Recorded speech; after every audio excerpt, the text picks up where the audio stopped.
Pemirsa, tim kuasa hukum keluarga Vina masih meyakini jika Vina dan Eki merupakan korban pembunuhan. Segala bukti yang ditunjukkan oleh kuasa hukum terpidana di sidang PK Sakatatal tidak dapat menunjukkan jika Vina dan Eki tewas karena kecelakaan.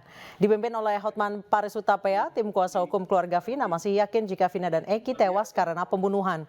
Hotman menilai bukti-bukti yang ditunjukkan di sidang PK Sakatatal tidak bisa menunjukkan Vina dan Eki tewas karena kecelakaan. Selain itu, semua bukti yang ditunjukkan juga bukan bukti baru dan Hotman meminta hakim menolak PK yang diajukan oleh Sakatatal. Siapa di sini? Mana Intan? Jadi logika kuasa hukum mereka yang mengatakan gara-gara foto di mayat itu mulus, maka itu adalah kecelakaan, bukan penganiayaan. Yang kedua, mereka mengatakan ada luka baut dari motor kena ke badan mereka. Ya namanya udah digebuk begini, jatuh ya bisa kenal lah sama bautnya. Jadi lagi-lagi patah itu dalil tersebut. Gak mungkin bukti foto yang hanya gara-gara almarhum mulus bisa mengalahkan visum yang sudah menguraikan di mana-mana ada patah tulang, ada kerusakan benda tubuh, bahkan di bagian kemaluan dari almarhumah terdapat banyak air mani, ya, terdapat banyak air mani, ya. Juga di dalam putusan ini sampai di sebuah putusan ada pertimbangan majelis hakim yang menyatakan bahwa penganiayaan tersebut telah direncanakan karena sudah ada SMS dari para pelaku tanggal 17 Agustus 2016. Ini ada di pertimbangan majelis hakim, ya. Ada SMS antar mereka, ya. Jadi sekali lagi keluarga Vina dan kami kuasa hukumnya tetap berpegang kepada putusan itu bahwa yang terjadi adalah penganiayaan yang mengakibatkan matinya orang atau pembunuhan berencana dan juga. Saat sidang peninjauan kembali, Sakatatal berlangsung di Pengadilan Negeri Cirebon. Mahasiswa berunjuk rasa di depan pengadilan. Mereka mendesak agar hakim dapat memutus seadil-adilnya. Siswa tidak boleh pasang. Itu cuma tulisan. Boleh tuntas semuanya. Mahasiswa rakyat miskin kota. Demonstrasi sempat diwarnai adu mulut antara petugas dan mahasiswa. Mahasiswa yang mengatasnamakan Aliansi Perhimpunan Mahasiswa Hukum Indonesia menyampaikan tuntutannya. Mahasiswa meminta agar hakim bisa memutus peninjauan kembali Sakatatal seadil-adilnya dan menuntut agar kasus Vina dan Eki segera dituntaskan. Usai demonstrasi, mahasiswa yang tidak ditemui oleh pihak PN Cirebon bubar dengan tertib. Berkomitmen akan selalu mengawal sampai tuntas kasus ini dan juga kami mohon pimpinan mahasiswa tidak boleh pasang. Itu cuma tulisan. Boleh tuntas semuanya. Mahasiswa rakyat miskin kota. Bersatu padu rebut demokrasi.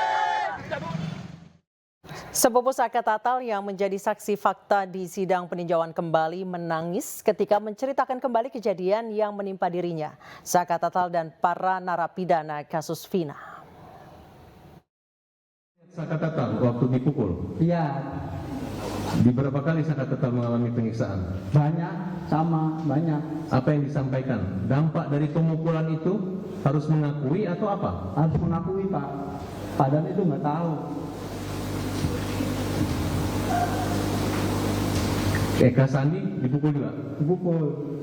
Kan sampai remek, Pak, sampai jual jalan aja nggak bisa aja, Pak. Sampai mau masuk ke penjara aja kan sampai pada ngesot, Pak, itu tuh. Udah darah semua, Pak. Udah nggak pada gimana ya, pada nggak kuat lah. Kayak udah binatang bisa tuh, saya tuh udah nyampe sana tuh, Pak. Udah mau nyampe penjara aja saya udah dipukulin sama gembok. Baru mau masuk itu. Habis pukulin gembok saya dinumin air kencing. 1 gelas gede, semuanya harus minum. Habis minum air kencing itu ada polisi yang bawa sendal heger, semua ditabokin. Ya akhirnya sampai remuk, Pak. Ada ancaman kekerasan atau akan dibunuh atau? Ada, masih mending ditembak mati semua aja daripada kamu pada hidup. Ada polisi yang ngomong kayak gitu. Siapa yang paling jahat? Ya itu namanya kenal saya, orang dua itu Pak. Namanya Aris Papua sama Gugun. Aris Papua sama Gugun itu paling kejam, itu yang ngebasem saya, itu yang ngetrum saya Pak. Itu orangnya. Bruneno. Akhirnya saya tuh masuk penjara itu sampai kayak di neraka Pak. Saya udah ngerasain kayak di neraka satu. Bener-bener sampai gak bisa pulang tuh, bener-bener sama penjara itu jam 5. Saya mau pulang aja, keluar dari kali udah esok Pak. Sampai saya jalan ke atas gua itu ada yang nanya, maling apa itu? Orang pada ngomong itu maling. Wah, saya bukan maling, itu masih kecil Pak. Bukan maling, bukan apa, tapi saya itu maling. Akhirnya 1 bulan saya baru bisa jalan, bisa makan Pak. Semuanya Pak, ngalami semua. Apalagi di dalam, saya tidak ada fotonya, di dalam masih ada fotonya. Dibilangnya hoax, saya tidak ngerasain sendiri, sakit Pak.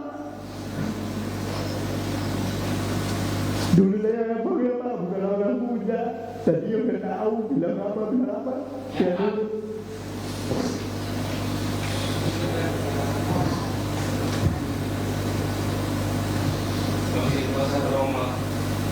Ya trauma ada Pak, tapi yang agak berani sekarang Pak.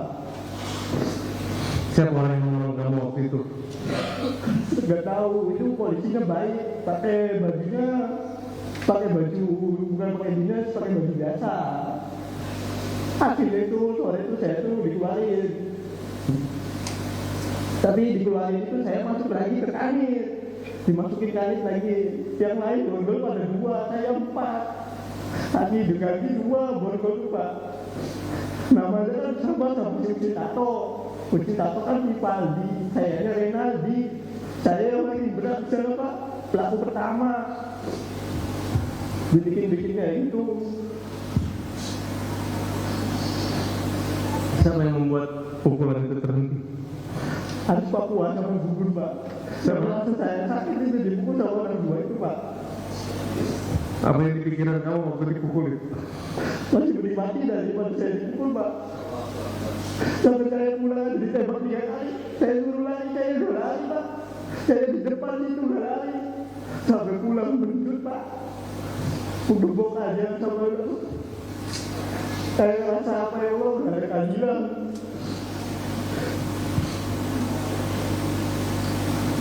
Ibu kamu tahu kejadian? Tahu Pak. Menggak tahu, karena saya tahu bapak saya juga di situ nggak bisa apa-apa, lihat saya boleh kan. Kamu juga disiksa? Disiksa Pak, semua disiksa. Namanya rambut juga dibakar Pak. Apa upaya kamu untuk membantu mereka lepas dari masalah itu? Ya, maunya yang semua itu pulang Pak. Itu orang nggak tahu. Orang-orang yang buat tumbal, orang baik itu semuanya Pak. Bukan orang yang kata orang mah pembunuh lah apalah. Tapi saya tahu itu orang baik semua Pak. Kamu percaya kata tetap boleh disiksa dikasih minum air kencing? Ya saya juga di situ Pak. Saya di situ sama disiksa Pak. Minum air kencing? Saya minum 1 gelas, karena 1 gelas, semuanya 1 gelas Pak. Semuanya 1 gelas. Kamu masih ingat siapa orang yang melakukan itu? Ya kalau dibawa ke situ saya ingat. Tapi kalau ini mah nggak ingat namanya di depan. Tapi saya semuanya masih hafal Pak, kepalanya, mukanya. Masih ingat saya Pak. Ada yang macam kamu akan dibunuh? Ada pas lagi sidang bulan tahun berapa itu saya dipanggil sini 1 kali Pak. Dia dari luar dia bilang kalau ngomong yang nggak jelas saya tembak mati. Tapi saya mau dia tembak mati, saya ngomong sejujurnya di sini Pak. Tapi akhirnya polisi itu nggak ada di luar.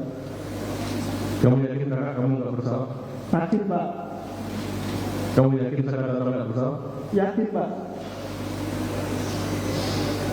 Kamu sehat sekarang? Sehat Pak. Kamu bekerja? Kerja Pak. Kerja di mana? Di bengkel.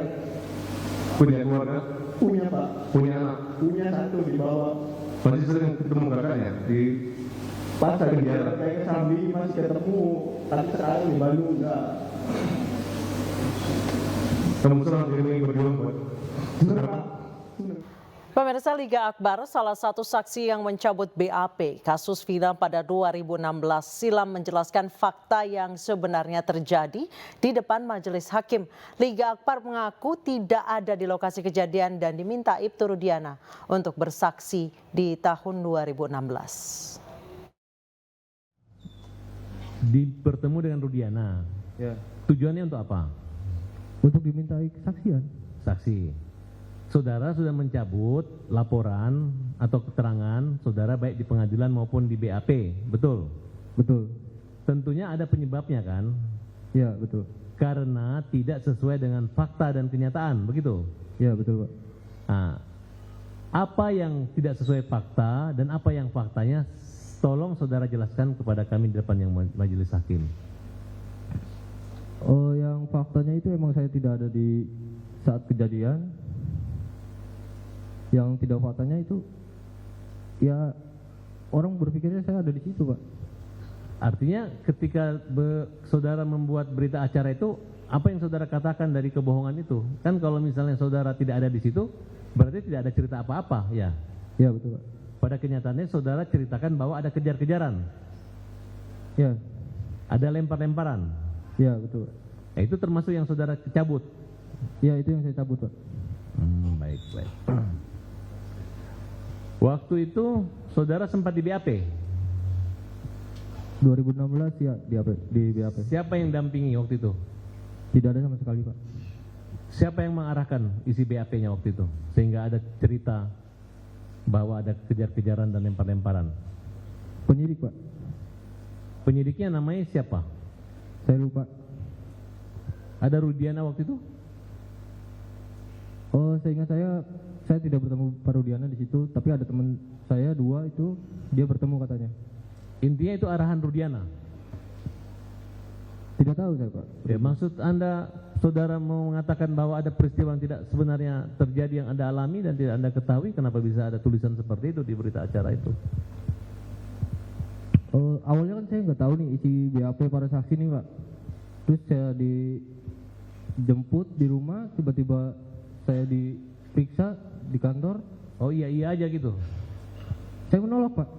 Oh menolak, tapi Menolak. kenapa faktanya ada di tulisan tersebut ataupun di pengadilan? Tetap dipaksa, dia bilang katanya ini nggak usah bohong, kamu ada di situ katanya. Ada ancaman? Ancaman atau teror atau intimidasi? Hanya bilang begitu saja sih Pak. Berarti kamu dalam keadaan terancam dan ketakutan begitu? Pasti Pak.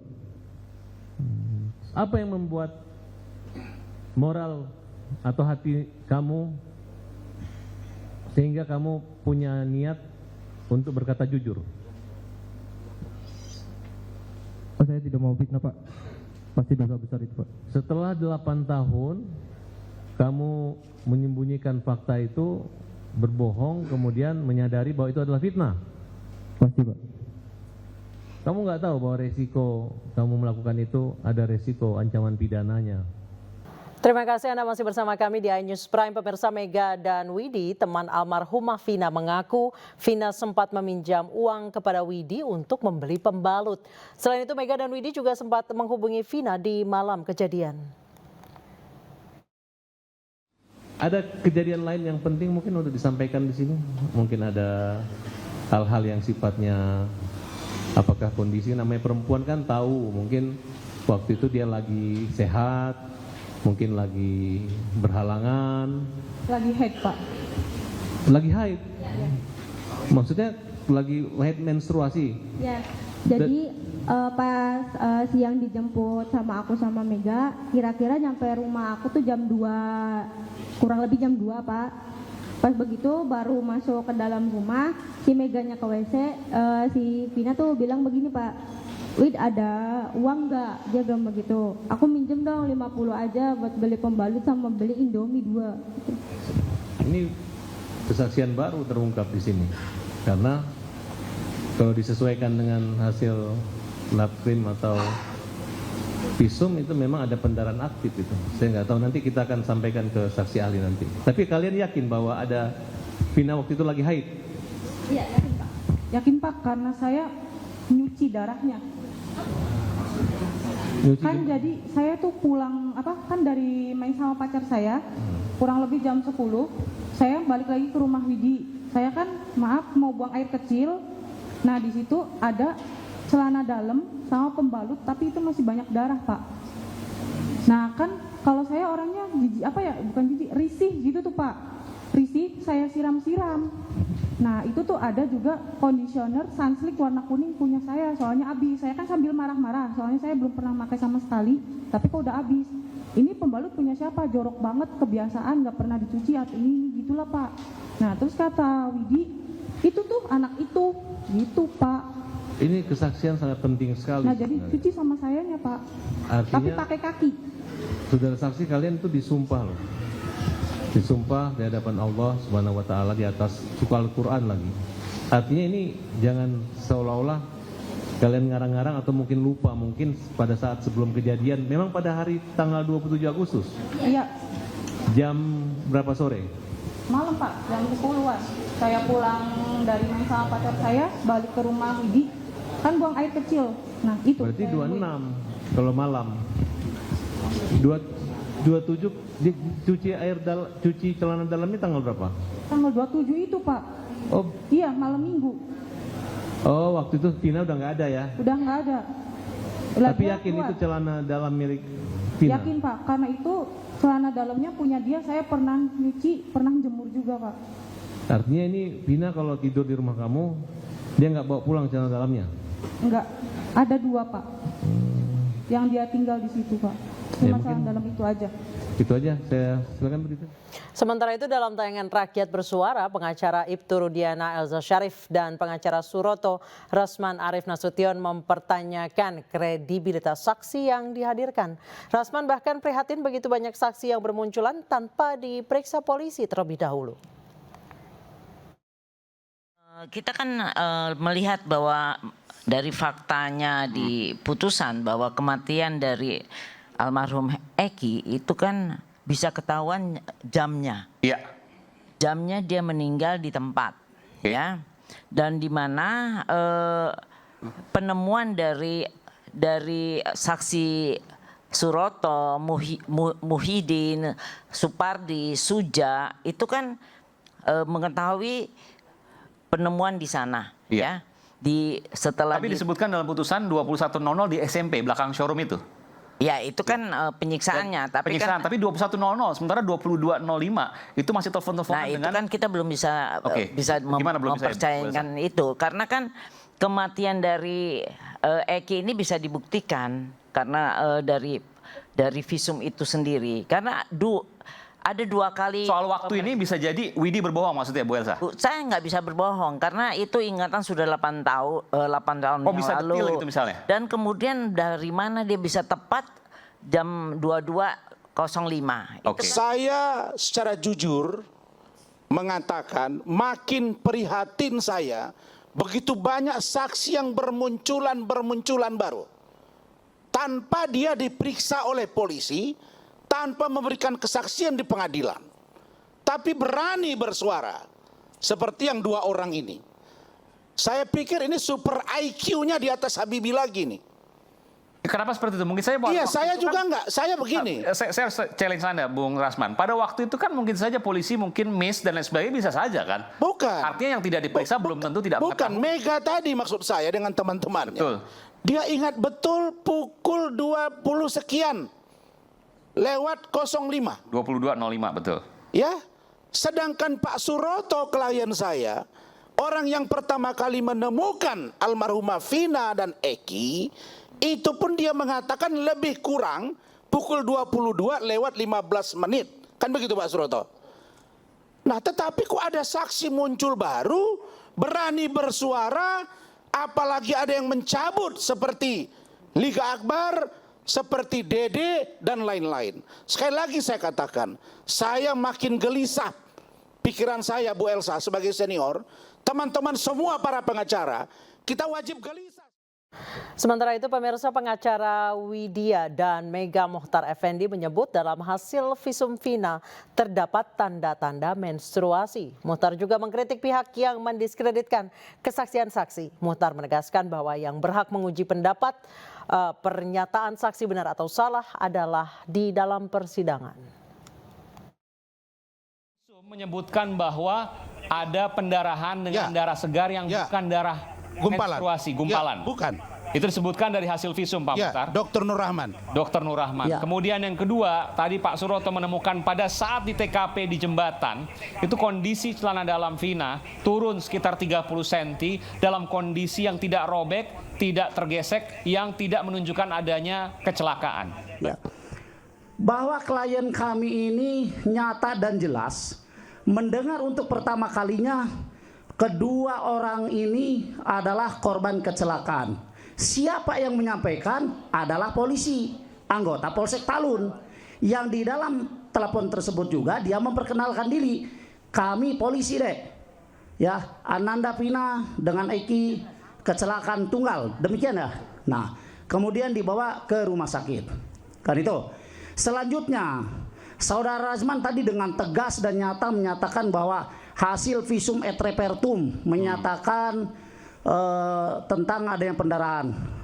Bung Razman, coba baca lagi berkas ya persidangan tahun 2016. Yang memeriksa korban Vina itu adalah Dokter Ihda, bukan Andri Nur Rahman.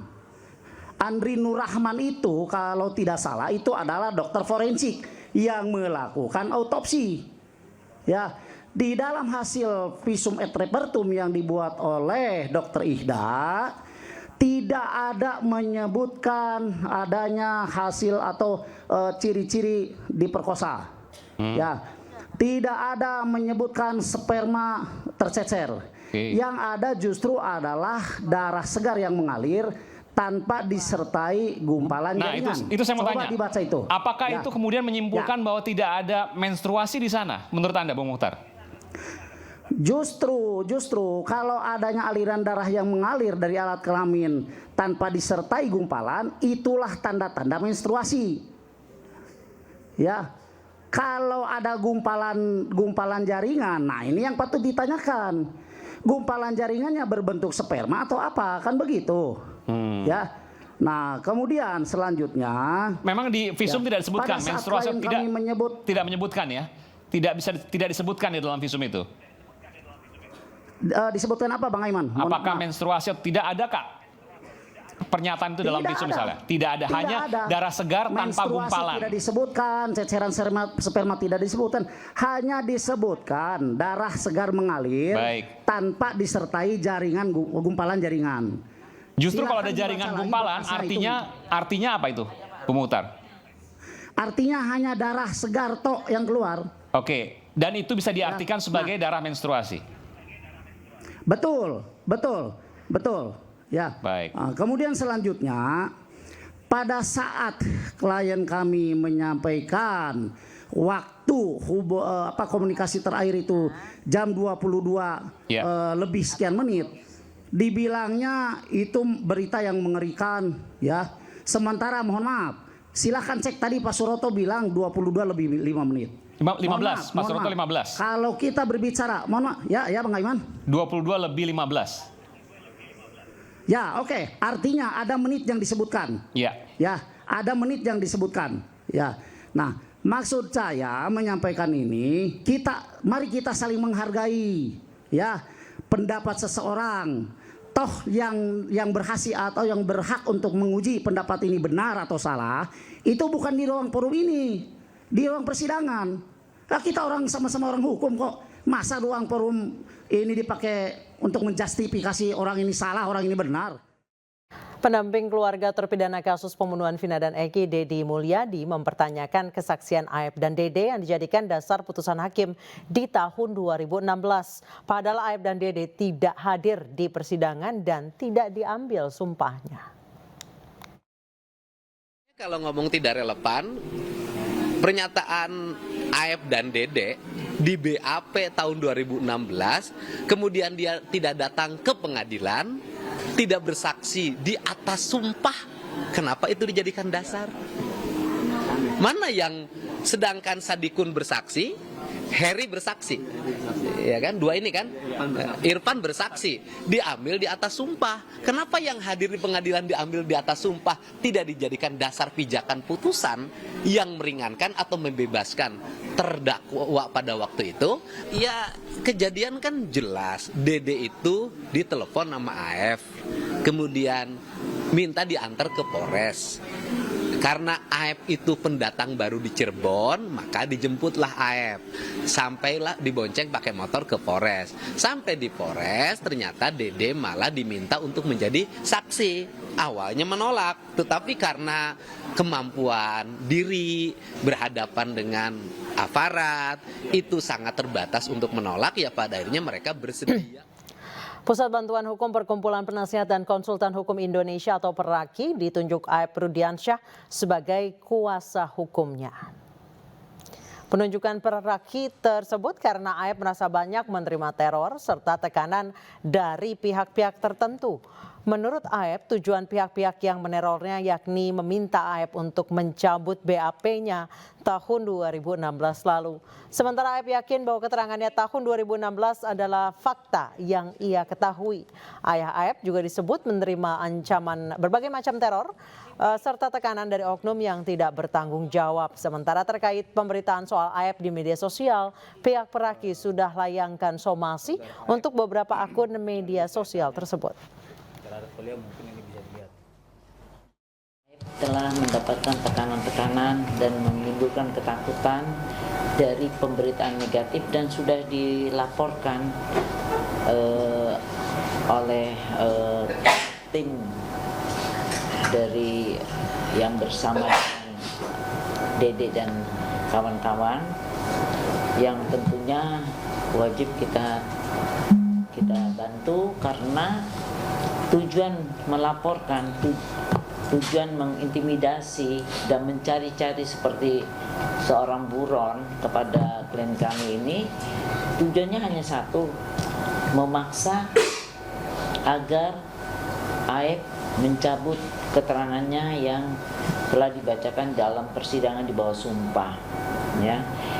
Dan Aep yakin dan memang itu fakta yang sebenarnya karena dia bersama-sama dengan Dede. Dan karena itulah kita wajib mempertahankan kebenaran. Pemirsa, massa dari Aliansi Madura Indonesia berunjuk rasa di depan Gedung Pengadilan Negeri Surabaya, Jawa Timur. Unjuk rasa digelar untuk menuntut keadilan usai vonis bebas hakim terhadap Gregorius Ronald Tanur.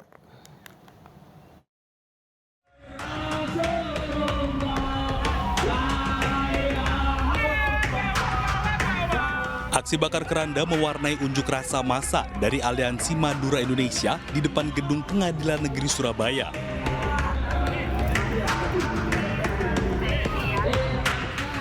Hal tersebut dilakukan dengan bentuk matinya hukum di Pengadilan Negeri Surabaya akibat 3 sikap hakim yang dinilai mencederai hukum.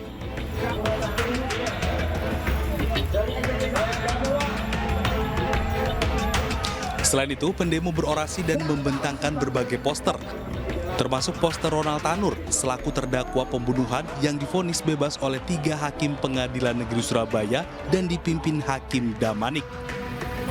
Keinginan kami untuk menuntut keadilan seadil-adil mungkin karena si pelaku dari kepolisian di Polrestabes sudah menyatakan bahwa itu betul-betul ada penganiayaan sampai terjadi pembunuhan. Tuntutannya kepada hakim apa? Bagaimana? Tuntutannya kepada hakim yang vonis itu apa, Pak? Tuntutan kami harus segera dipecat. Dalam unjuk rasa, massa juga menuntut 3 hakim yang memutus bebas Ronald Tanur dipecat karena dinilai mencederai hukum. Dari Surabaya, Jawa Timur, Rahmat Ilyasan, Ayus melaporkan. Ronald Tanur bebas dari dakwaan pembunuhan kekasihnya Dini Sera Afrianti. Hal ini menyita perhatian publik termasuk anggota DPR RI Rieke Diah Pitaloka. Rieke beserta keluarga korban melapor dan mendesak Komisi Yudisial untuk meninjau kinerja hakim.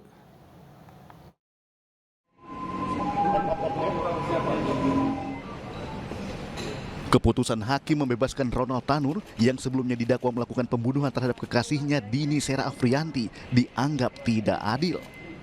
Ronald Tanur diduga merupakan anak mantan anggota DPR RI, menambah perhatian publik, termasuk diantaranya Rieke Diah Pitaloka, anggota DPR RI. Hari ini, Rieke bersama keluarga dan kuasa hukum dari korban hadir ke Komisi Yudisial untuk melapor dan mengusut tuntas ketidakadilan kasus ini. Hari ini kami dari tim kuasa hukum keluarga almarhum Dini Sera Afrianti dari LBH Damar Indonesia, dan ini keluarga dari almarhum Dini Sera Afrianti, ini Bapak Ujang, ayah kandung dari almarhum Dini Sera Afrianti, ini adiknya Alfi Karisma. Kembali hari ini kita masih memperjuangkan keadilan di Republik Indonesia ini. Kita berharap hari ini kita melaporkan kepada Komisi Yudisial atas 3 majelis hakim yang melakukan pemeriksaan perkara terhadap GRT yang kita tahu bersama sudah diputus bebas. Semoga 3 majelis hakim itu segera dilakukan pemeriksaan dan segera dilakukan penindakan dari Komisi Yudisial. Sebelumnya Ketua Majelis Hakim Erin Tuah Damanik memvonis bebas Ronald Tanur. Meski ada bukti CCTV dan hasil visum, hakim memutuskan bahwa Dini meninggal karena meminum alkohol, bukan karena penganiayaan dari Ronald. Dari Jakarta, Wenda Nura, Wildan Aulia iNews melaporkan.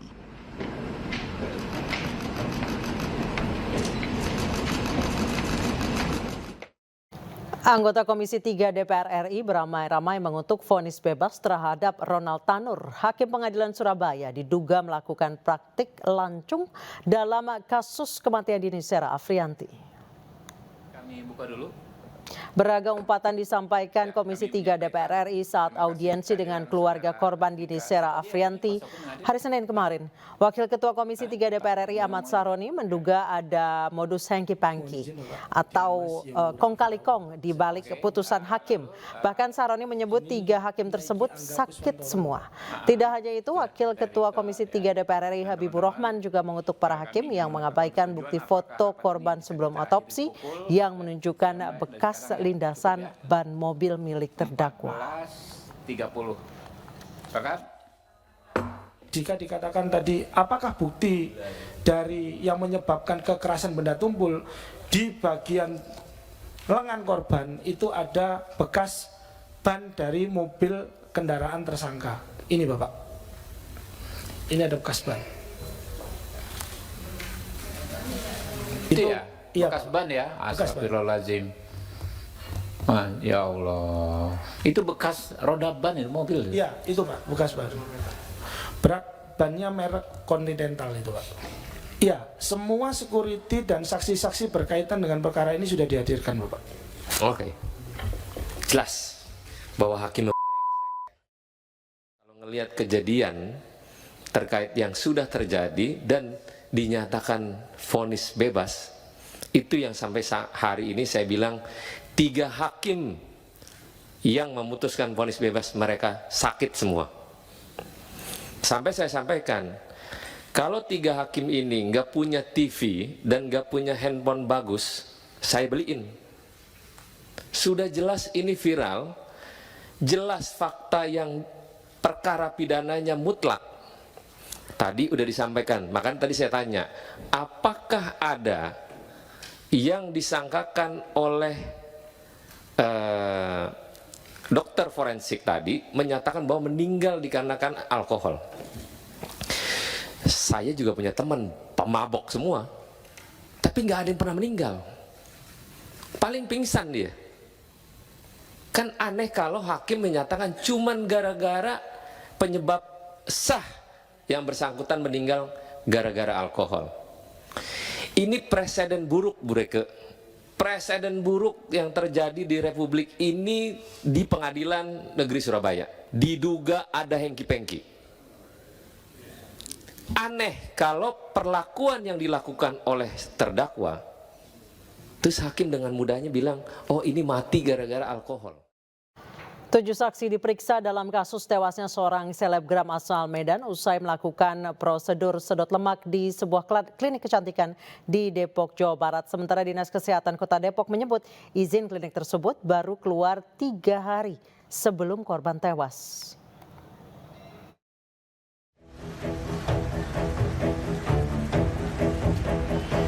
7 orang saksi diperiksa dalam kasus tewasnya seorang selebgram asal Medan usai menjalani prosedur sedot lemak di sebuah klinik kecantikan di Depok, Jawa Barat. Para saksi diantaranya 2 pemilik klinik, 2 dokter, serta 3 perawat yang melakukan tindakan. Para saksi diperiksa selama 10 jam pada Senin lalu seputar kronologi kejadian. Kuasa hukum pihak klinik belum dapat membenarkan adanya dugaan malpraktik yang dilakukan oleh kliennya. Kalau dari klinik sih ya namanya ini masih proses hukum ya, kita nggak belum tahu lah tapi ini dugaan malpraktik dari klinik, namanya ini masih proses, kita tunggu proses aja. Kalau dari pihak keluarga itu ya kita sudah damai sama keluarganya. Terakhir saya ketemu sama keluarga itu pada hari Minggu kemarin ya. Nah, di mana kita sudah damai dan persetujuannya itu sih dari keluarga. Ini kan korban ini memiliki anak masih kelas 4 SD. Ya minimal diperhatikan lah.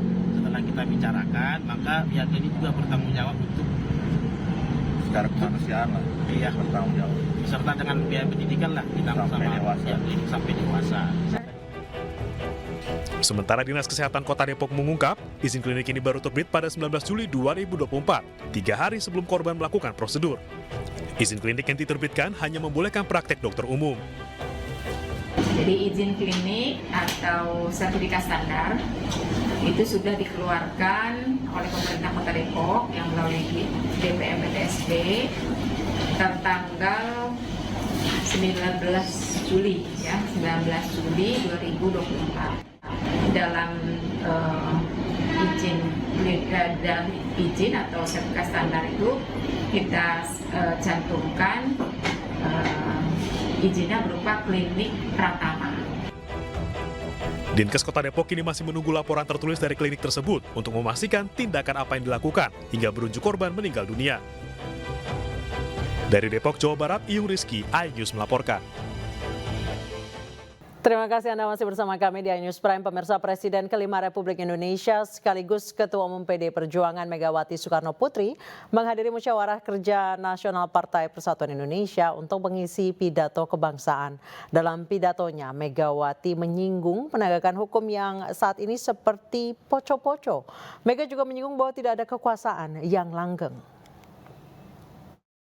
Menurut saya, masalah hukum kita, akibat kita sendiri tidak punya daya juang bahwa negara ini memang dibangun secara hukum. Tetapi kalau kita lihat sekarang ya hukum kita itu menurut saya poco-poco. Bahwa nggak ada kekuasaan tuh yang langgeng. Iyalah, mbok ya sudahlah. Artinya ya sudah waktunya ya sudah. Saya kan dia nggak ribut. Waktu hanya 3 tahun presiden gitu. Ya udah katanya kalah. Ya udah kalah. Padahal ya saya tahu benernya ya nggak kalah. Ini gimana sih ya para penguasa ini?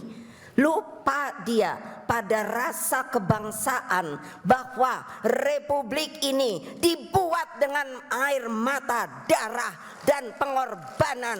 Kalian itu hanya maunya senang-senang saja. Yang namanya, loh ya, yang bikin MK siapa? Saya. Betul, kalau nggak percaya buka. Ayo. Yang bikin KPK saya. Loh iya, saya nggak takut waktu Pak Hasto dipanggil. Menurut saya tidak sesuai itu sama Rosa. Saya ngomong, kamu siapa Rosa? Jangan hanya karena kamu KPK loh. Iya, saya nggak takut. Gile. Loh ya memang iya. Saya selalu diajarkan untuk melakukan peri kemanusiaan dan keadilan oleh para sesepuh saya. Sekarang kemana itu? Kemana itu? Mengapa kalian tidak berani untuk mengatakan kebenaran bahwa hukum sekarang itu diobrak-abrik oleh kekuasaan?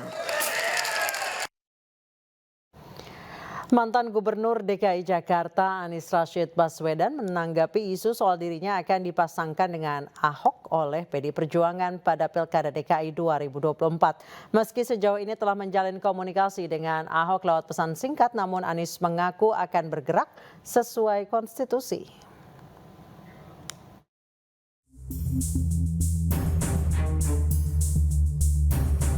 Mantan Gubernur DKI Jakarta Anies Rashid Baswedan menanggapi isu terkait dirinya akan dipasangkan dengan Basuki Cahayapurnama alias Ahok pada Pilkada DKI 2024. Anies mengaku telah menjalin komunikasi yang intens dengan Ahok. Namun dirinya akan bergerak sesuai konstitusi jika aturannya memungkinkan. Maka duet dua mantan Gubernur DKI itu bisa saja terjadi. Hingga kini Anies masih menunggu pertemuan formal dengan PDIP untuk membahas Pilkada DKI Jakarta. Dirinya memastikan saat ini peluang tersebut masih mengalir dan berproses. Kita semua bergerak sesuai konstitusi saja. Apakah aturannya memungkinkan? Itu dan Pak Ahok itu ya berkomunikasi terus. Kita suka WA-WA-an. Ya, nanti pada waktunya tentu akan ada pertemuan-pertemuan yang istilahnya itu apa, formal ya. Biar sekarang masih mengalir dulu berproses. Seperti diketahui, Ketua DPP PDIP Puan Maharani sebelumnya menyatakan berpeluang untuk mendukung Anies dalam Pilkada DKI pada November nanti. Peluang tersebut mungkin bisa di atas 50%. Dari Jakarta, Rani Sanjaya, iNews melaporkan. Mantan Wali Kota Bogor Bima Arya mulai menjalin komunikasi dengan sejumlah tokoh yang masuk bursa calon gubernur dan wakil gubernur Jawa Barat. Sementara DPD PD Perjuangan Jawa Timur berikan surat rekomendasi ke Eri Cahyadi untuk maju di Pilwalkot Surabaya. Adapun di Surakarta, 6 perwakilan parpol menggelar pertemuan membahas Pilwalkot Surakarta 2024.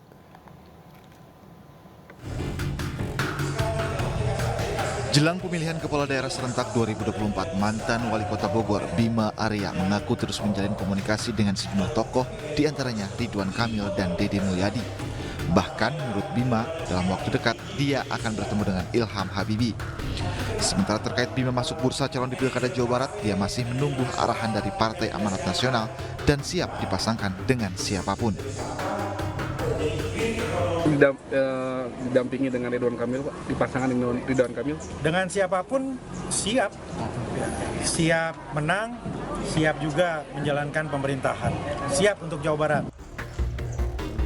DPD PDI Perjuangan memberikan surat rekomendasi kepada Eri Cahyadi dan Armuji untuk kembali bertarung di pemilihan wali kota dan wakil wali kota Surabaya 2024. Usai berikan rekomendasi, DPD PDIP Jatim berpesan untuk segera berkonsolidasi dengan partai dan berjuang untuk memenangkan Pilwalkot Surabaya 2024. Awal kita memang dicalonkan oleh PDI ini adalah satu paket. Maksudnya saya dan Pak Armuji begitu. Jadi kalau hari ini sudah keluar rekomendasi dari PDI Perjuangan, maka saya akan berjuang untuk memberikan kebaikan kepada masyarakat. Sementara itu di pemilihan wali kota Surakarta, 6 partai politik yakni PKS, Gerindra, Partai Golkar, PKB, PSI, dan PAN menggelar pertemuan membahas Pilwalkot Surakarta 2024. Dari pertemuan mereka menyebut akan mengusung KGPAA Mangkunegoro 10 atau Gusri B menjadi wali kota Solo menggantikan Gibran Rakabuming Raka. Dia tetap bersedia maju menjadi wali kota dari partai yang kita siapkan ini dari 6 parpol. Dan apa yang kita sampaikan kemarin di Kopi Solo juga kita sampaikan semua bahwa 6 parpol sudah sepakat sarujuk mengusung beliau.